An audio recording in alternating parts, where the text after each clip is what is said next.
घेतलं त्यापूर्वी महाराष्ट्रात गहू हा बेताचा असायचा. मॅक्सिमम ज्वारी, बाजरी, नाचणी ही आपल्याकडे महाराष्ट्रात जास्त पिकायची. जो गहू पिकायचा तो खपली गहू होता, काळा गहू होता. त्याचं उत्पन्न पण कमी होतं. त्यामुळे सणावाराला पुरणाची पोळी, पाहुणे आले तरच पोळी, किंवा उपास सोडायला चपाती खायची, शंकराला चालत नाही भाकरी. मला इतकं आश्चर्य वाटतं ह्या असल्या काही शब्दांचे. कुणी बघितलंय काय आहे? आणि जेव्हा मी गोकर्ण महाबळेश्वरला गेले माझ्या सासूबाईंना घेऊन, आणि तो आत्मलिंगाला अभिषेक घालायला मला सांगितलं, एवढं मोठं ताट त्यांनी दिलं. त्या ताटात इतके धान्य कुठले कुठले होते. आवर्जून माझी नजर ज्वारीकडे गेली. म्हटलं माय गॉड आई, अहो ज्वारी शंकराला चालत नाही. पटकन सासूबाई म्हणल्या, इथल्या शंकराला चालतं, कर्नाटकच्या शंकराला चालते, महाराष्ट्रातल्या शंकराला चालत नाही. It's a part of joking. पण त्यावेळी आपल्याला गव्हाचं उत्पन्न कमी असल्यामुळे फक्त कधीतरी आपण काळा गहू खात होतो. खपली गहू जर आठवत असेल तर बघा, त्याला कूस असायची, त्याला लव असायची, त्याच्यावर फायबर जास्त असायची. आणि असा गहू आपण घेत होतो, त्याच्यात ग्लुटेनिन नावाचा एक घटक नव्हता, की जो मानवी आतड्यांकडे आता डायजेस्ट होत नाही. तुम्ही जे आता सिहोर, लोकवन आणि कुठले कुठले गहू खाता, हे सगळ्यामध्ये ग्लुटेनिन नावाचा एक घटक आहे की जो आपल्या आतड्यांकडून डायजेस्ट होत नाहीये. आणि मग असं अनडायजेस्टेड ग्लुटेनिन हे तुम्हाला इन्फ्लेमेटरी ऍक्शन करतं, इन्फ्लेमेटरी सूज आणण्याचं काम करतं. ही सूज कुठं कुठं येते? तुमच्या वाहिन्यांना आतमधून येते. आणि कुठल्याही ब्लॉकेजेसची सुरुवात ही इन्फ्लेमेशनने होत असते. मग बघा आजकालचे तुम्ही आजकालच्या हे पण म्हणतात, मी व्यायामाची थोडी भुकती आहे, मला मॅनी आहे म्हणलं तरी चालेल. गजानन महाराजांची मी भक्त आहे. वयाच्या 8वीला असल्यापासून मी एकासनी पारायण वगैरे सगळं करते. माहित नाही, आई करायची, तिचं बघून बघून शिकले. पण जेव्हा जेव्हा मी दरवर्षी वारी करते, जशी जमेल त्या पद्धतीने करते, पण वर्षाला मी कंपल्सरी जाते शेगावला. मी जाताना नेहमी शूज माझ्या सोबत ठेवते. मला कुठेही उतरू देत, गजानन वाटिकेच्या इथे उतरू देत, नाही तर रेल्वे स्टेशनवर उतरू देत, जशी मला कुठली अवेलेबिलिटी होईल तशी. तिथून मी माझे शूज घालते आणि जॉगिंग करत जाते. कधी कधी माझा नवरा म्हणतो, तुझे जर पेशंट असतील आणि बघितले तर, अरे इट्स अ आयडॉल फॉर हिम. त्यांच्यासाठी आयडॉल आहे की त्यांचे डॉक्टर स्वतः एवढे एक्सरसाइज करतायत, काय त्याच्यात लाजण्यासारखं आहे? कुठंही जावा, तुमचे शूज तुमच्या सोबत पाहिजेत. जसं तुम्ही गोळी बरोबर घेता किंवा हे करता, ह्या सगळ्या गोष्टींच्या मध्ये एक्सरसाइजच्या बाबतीत सांगायचं हे झालं तर व्यायाम हा जीवनाचा अविभाज्य घटक म्हणून आपण बघतो. ही सूज कमी आणण्यासाठी जे जे काही प्रयत्न आहेत ते सगळे मी तुम्हाला सांगणार आहे. पण आजकालच्या ज्या तरुण मंडळींकडे जर तुम्ही बघितलं तर बघा, तुम्ही उठता बसता त्रास होतो गुडघ्याचा. आजकाल तुमच्या सुना मुली सांगत असेल, आई ग कंबरच खूप दुखते. आजकाल होतच नाही. तुम्ही जेवढ्या स्पीडने काम करता, तुम्ही करता तेवढं सुद्धा काम आजकालच्या तरुण मंडळींना जमत नाही. मी एक्सरसाइजला सकाळी सकाळी जेव्हा निघाले होते, एका ठिकाणी मला आठवते अशा मिडल एजच्या महिला होत्या आणि त्यांच्या चर्चा चालली, कशाच्या आजकालच्या पोरी आलेत, आजकालच्या तरण्या झालेत बरण्या आणि म्हाताऱ्या झालेत हरण्या. मला वाक्य एवढं आवडलं, मी आवर्जून पुढे गेलेली, परत मागे आले. म्हटलं काय म्हणलात काकू, परत एकदा सांगा. अहो खरंच बोलले, आजकालच्या तरण्या झालेत बरण्या, बरण्यासारख्या नुसत्या बसून असतात, कुठे जात नाहीत, हालत नाहीत. आणि आमच्यासारख्या बघा म्हाताऱ्या कशा हरण्यांसारखे टनाटन टनाटन उड्या मारत जातात. बरोबर. सो हे जे काही आजकालच्या मुलींना होत नाही, दुखतंय, खुपतंय, हे होतंय, ते कुठंतरी ग्लुटेनिनचा एक्सेस इंटेक असल्यामुळे आहे. त्यामुळे गव्हाचं अन्न जेवढं कमी करता येईल तेवढं करा. ज्वारी, बाजरी, नाचणी तिन्ही समप्रमाणात एकत्र घ्यायची, त्याचं मिक्सिंग करा आणि त्याची भाकरी ही जास्तीत जास्त खायची. डायबेटिकची लोक असो किंवा कुणी असो, जसं भाकरी बरोबर भाजी तोंडीला लावता तसं उलट करा, भाजी बरोबर भाकरी तोंडीला लावा. कळलं? म्हणजे मॅक्सिमम भाज्या खा, मिनिमम कार्बोहायड्रेट्स घ्या. जेवढे कार्बोहायड्रेट इंटेक जास्त, जेवढे पिष्टमय पदार्थ तुम्ही जास्त खाल, तेवढा तुमच्यामधला डायबिटीज किंवा इन्फ्लेमेटरी ऍक्शन्स ही तुमच्यामध्ये जास्त होणार आहे. त्यामुळे सगळ्या पेशंटना, सगळ्यांना मी सांगते, व्हॉट्सअप आणि फेसबुकसाठी इंटरनेटचा वापर करण्यापेक्षा अशा काही रिसर्चेससाठी वापर करा. काय आहे, का बरं मॅडम गहू नको म्हणतात, जावा एकदा रिसर्च करा, सांगा मुलांना, काढ रे मला सगळं माहिती काढून दे जरा. सगळी माहिती अवेलेबल असते, मराठीत असते, हिंदीत असते, सगळ्या लँग्वेजमध्ये असते. दुसरा गोष्ट आहे ती म्हणजे तांदूळ. पॉलिश केलेला तांदूळ वापरायचा नाही. कसं ओळखायचा पॉलिश केला नाही पॉलिश केला? पाण्यात टाकला, आरपार दिसला, पॉलिश राईस. इंडिया गेट, शक्ती भोग आणि कुठला कुठला कोहिनूर बासमती, ये बासमती, दावत बासमती, सगळे असेच असतात. सगळ्यात बेस्ट कुठला माहितीये? राशनचा तांदूळ. पाण्यात टाकला की पांढरा पांढरं पाणी होतं.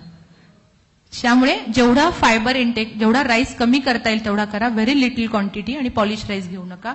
तिसरा घटक आहे दूध किंवा दुग्धजन्य पदार्थ. जेवढे टाळता येईल तेवढे टाळा. त्याच्यामध्ये मला फार हे नाहीये, दुधामध्ये केसिन नावाचा एक घटक आढळतो आणि सगळ्यात महत्वाचं सॅच्युरेटेड फॅट असतं दुधामध्ये. आणि आपण जे दूध पितोय त्या गाई म्हशींना दूध वाढीचे इंजेक्शन दिलेले असतात, त्याचा परिणाम आपल्या डायजेशनवर होत असतो. त्याहीपेक्षा पुढचा घटक आहे तो म्हणजे साखर. डायबिटीज असो अगर नसो, साखरेपासून लांब राहा. त्याहीपेक्षा पुढचा घटक आहे तो म्हणजे मीठ. एक्सेस मीठ घेऊ नका. चवीपुरतं असेल ते हे करा. काहींना वरून खारट खायची सवय असते किंवा भजीवर वड्यावर एक्सेस मीठ टाकायचं आणि मग ते छान लागतं. खारवलेल्या मिरच्या, पापड, लोणची, एक्सेस खायची सवय. जेवढं टाळता येईल तेवढं टाळा. भाज्यांच्या बाबतीत सांगते, टॉप टू बॉटम पहिल्यांदा सांगते. जी मी पहिली सांगेल ती बेस्ट आणि जी सगळ्यात शेवटी सांगेल ती वाईट. बघा, पहिली पडवळ, दुधी भोपळा, दोडका, कारली, नवलकोल, कोबी, फ्लॉवर, भेंडी, गवारी, वांगी, बटाटा, वाटाणा, पावटा, हरभरा. काय मॅडम, भोगी झाल्यानंतरच बरं सांगितलं तुम्ही. वांगी, बटाटा, वाटाणा, पावटा, हरभरा. जेवढं कमी खाता येईल तेवढं खा. कार्बोहायड्रेट डाएट जास्त आहे, वातुळ आहेत पदार्थ आणि त्याने कॉन्स्टिपेशन जास्त होत असतं. ज्यांना पोट साफ होत नाही त्यांचं कोलेस्ट्रॉल शरीराच्या बाहेर पडणं हे थोडंसं मुश्किल जातं. त्याहीपेक्षा पुढची गोष्ट आहे पालेभाज्या सगळ्या खा, आवर्जून खा, काही प्रॉब्लेम नाही. फक्त पालेभाजी झाकून शिजवा. त्याहीपेक्षा पुढची गोष्ट, फक्त 5 फळं डायबिटीजच्या लोकांनी खायची नाहीयेत. आंबा, चिकू, केळी, द्राक्षे, सीताफळ, रामफळ, हनुमानफळ, सगळं आजकाल रामायण बाजारात मिळतं. ते खायचं नाही. कलिंगड, टरबुजाची फोड एखाद्या वेळी ठीक आहे, पण बाकीची सगळी फळं ही चालतात. फळांचे ज्युसेस करून घेऊ नका. फळ अख्खं घ्या. फळ अख्खं घेण्यामागं त्याच्यातल्या ज्या रेषा असतात किंवा तंतू असतात ते तुमचं फळांमधली साखर डायजेस्ट करण्याला मदत करत असतं. जास्तीत जास्त क जीवनसत्वाची फळं मॅक्सिमम खा. क जीवनसत्वाची फळं सांगाल?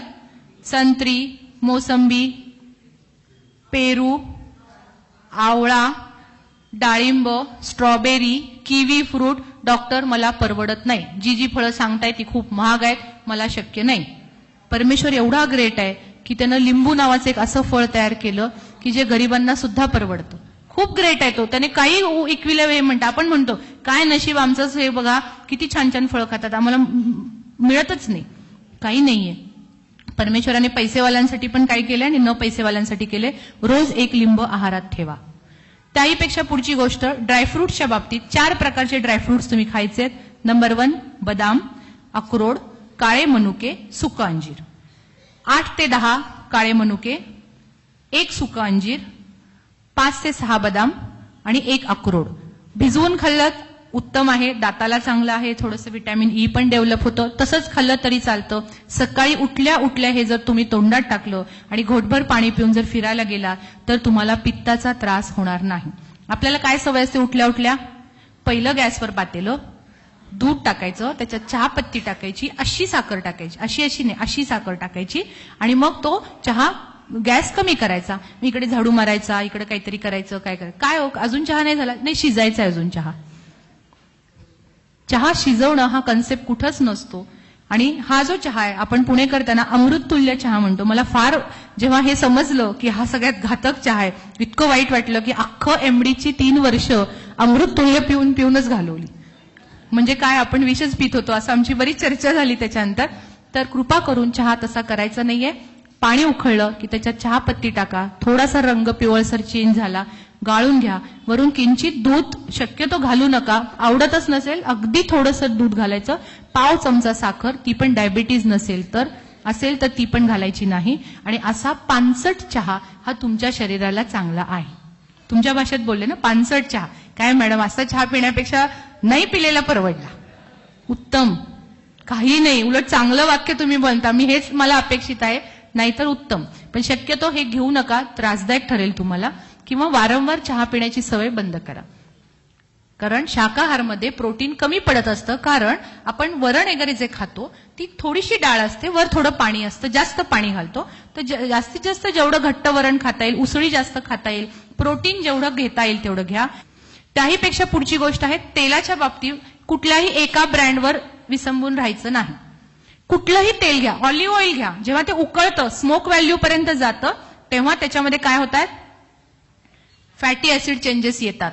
त्यामुळे कुठलंही तडका बिडकाचा जो प्रकार आहे ना, तो तुम्हाला त्रासदायक ठरणार आहे. इंडियन वुमन्स मध्ये बऱ्यापैकी असतं की गॅसवर कढई ठेवायची, तापवायची, तेल ओतायचं, अगं बाई लसूण चेचायचा राहिला, अगं बाई माझं कांदाच चिरायचा राहिला, मग ते गॅस कमी करायचं आणि इकडं कटाकटा सुरू असतो, तोपर्यंत त्याच्यात किती फॅटी ऍसिड्स येतात. त्यामुळे तळलेले पदार्थ खाऊ नका. प्रत्येक 5 लिटर तेलामागे 1 लिटर मोहरीचं तेल वापरा, की जे चांगलं आहे. आणि शक्यतो कच्चं तेल जेवढं खाल तेवढे सांगते. जुना आहार लोकांचा असा होता की भाकरी, ठेचा कसा करायचा, त्यात भरपूर लसूण, कोथिंबीर, जिरा आणि मिरची, त्याच्यात कच्चं तेल घातलं जायचं आणि कांद्यासोबत ही भाकरी खाल्ली जायची. Am I right? हे मोस्ट एनर्जेटिक डाएट होता त्यांचा. आता ते लोक आता जर विचारलं तर काय म्हणतात, हा गरिबांचा डाएट आहे. तुमच्या माहितीसाठी सांगते, मिरची उत्कृष्ट अँटी कोलेस्ट्रॉल, अँटी कॅन्सराइज एजंट आहे. कच्चं तेल ओमेगा 3 फॅटी ऍसिड्स देणार आहे. कोथिंबीर, आलं, लसूण जे काय आहे ते पण अँटी कोलेस्ट्रॉल एजंट आहे. त्याच्यासोबत तुम्ही जी भाकरी खाता ती कार्बोहायड्रेट डाएट आहे, त्याच्यात ग्लुटेन कुठं नाहीये, ती एनर्जी भरपूर देते, ताकद वाढवते. आणि ह्या सगळ्या डाएटमध्ये फायबर कुठतरी हवंय म्हणून कांदा खाल्ला जातो. आणि आपण काय करतोय, सातारा रोड, सोलापूर रोड, इकडे नाशिक रोडला जाताना हॉटेल्स शोधून शोधून थांबतात. इथं पिठलं भाकरी काय सुंदर मिळते माहितीये, काय ठेचा असतो त्यांचा, मग घरी खावा ना. घरी खाणं म्हणजे जरा हेच ना, आपण थोडेच गरीब आहोत. आहे ही समाजातली आत्ताची अवस्था आहे. पैसे पे करून 100, 150, 200 रुपये ताटाला पे करतो, पण ते घरी खायचं म्हणजे नाही खाणार आम्ही. त्यामुळे आवर्जून खा. ह्याच्यामध्ये कुठंही तळलेले पदार्थ फक्त खायचे नाहीयेत. त्याहीपेक्षा पुढची महत्वाची गोष्ट आहे ती म्हणजे व्यसनांपासून लांब राहा. डॉक्टर अर्निश नावाचे एक सायंटिस्ट होते अमेरिकेचे. त्यांनी प्रिव्हेंटिव्ह कार्डिओलॉजीमध्ये बऱ्यापैकी खूप काम केलं. त्यांची एक स्टोरी मी तुम्हाला शेअर करायची. MBBSच्या पहिल्या वर्षाला असताना त्यांना अचानक खूप डिप्रेशन आलं. त्या डिप्रेशनमधून बाहेर काढण्यासाठी त्यांच्या बहिणीने त्यांना मदत केली. त्यावेळी तिथे अमेरिकेत एक इंडियन योग थेरपिस्ट असायचे. ते इंडियन योग थेरपिस्टकडे तिने सांगितलं की मी जाते, मला बराच फरक पडलेला आहे, तू पण चल, तुझं डिप्रेशन कमी येतंय का बघू. आणि ते तिथं जायला लागले आणि हळूहळू त्या डिप्रेशनमधनं बाहेर आले. नंतर त्यांनी त्यांचं MBBS पूर्ण केलं आणि त्या व्यक्तीचा हार्ट पेशंटकडे थोडासा जास्त कल वाढला. खूप रिसर्च केल्यानंतर एका मासिकात त्यांनी त्यांचं एक स्टेटमेंट डिक्लेअर केलं आणि त्या स्टेटमेंटला ऑर्निशचं तत्व असं नावाचं एक हे दिलं गेलं. त्या अर्निशच्या तत्वामध्ये काय होतं, सगळ्यात पहिलं तत्व, शाकाहार प्रेफर करा. जेवढा फायबर इनटेक वाढवाल तेवढा जास्तीत जास्त